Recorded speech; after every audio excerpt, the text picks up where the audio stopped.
20th century was an extreme period of change for mankind. Never have we seen such loss of life, such innovation, and such change. Technology went through the roof. The United States changed cultures about 19 different times, and superpowers rose and fell. One such superpower was the Soviet Union, under the command of Joseph Stalin. Now, he led the Soviet Union with an iron fist because he believed that any pervasion of Western capitalist ideas into their country would ruin their great socialist utopia. So he just locked the country down for 20, 30 years until his death in 1953, in which there was a power vacuum. Nikita Khrushchev, one of the highest ranking members of the Communist Party, ended up taking his position. Now, by all accounts, both theirs and ours, Khrushchev was a complete failure. Did nothing to help the Soviet Union, just made everything more tense, almost caused the world to blow itself up with nukes.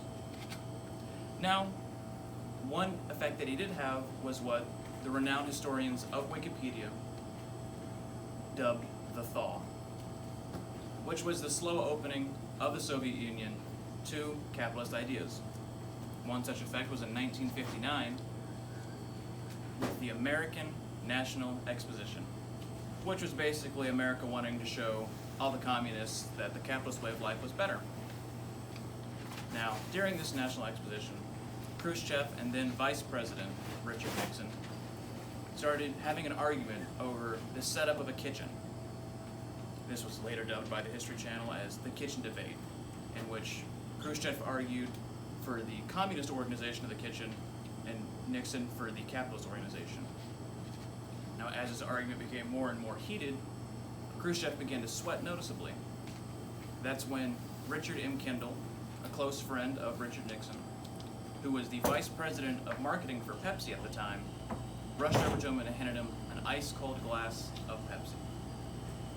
Now, due to a well-placed camera and not so subtle brand marketing, the resulting picture that you can see before you was one of the most iconic of the Cold War, and demonstrated, in a way, capitalism's betterment over communism.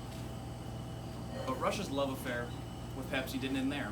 They decided they were going to do whatever they had to get that sweet drink into their country. Well, the problem was the Russian ruble didn't translate to international markets. Pepsi was an American company. This meant they couldn't just straight up buy it. So in 1972, they decided to trade 3 billion gallons of the Stolichnaya vodka for 3 billion gallons of Pepsi.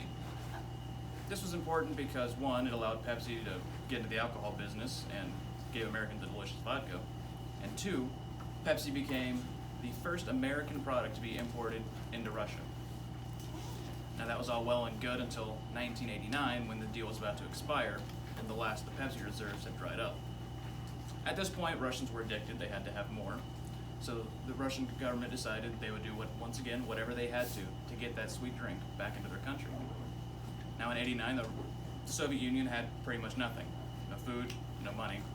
But what they did have was way too many guns. So they decided that they would trade 17 nuclear submarines, a cruiser, a frigate, and a destroyer to the Pepsi Company in exchange for their continual importation of Pepsi. This, according to RedKalinka.com, placed Pepsi as the 6th most powerful naval superpower in the world, according to the number of nuclear submarines. In fact, modern-day Great Britain only has 20, so Pepsi was almost stronger than the United Kingdom. Now, granted, Pepsi didn't go on raids and start blowing up random ships because they had nukes.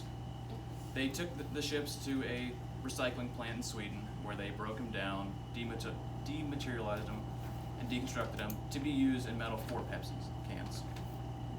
Now, when one thinks of the 1900s and the Cold War and the effects that it had on the world, one doesn't usually think Pepsi. But the fact that Pepsi was able to be the first product imported into Russia, and the fact that they made the Russians give up their precious guns just to have more fizzy water, its effect can't be denied. As Richard M. Kendall said to his good friend Richard Nixon, Pepsi is disarming the USSR faster than the United States of America.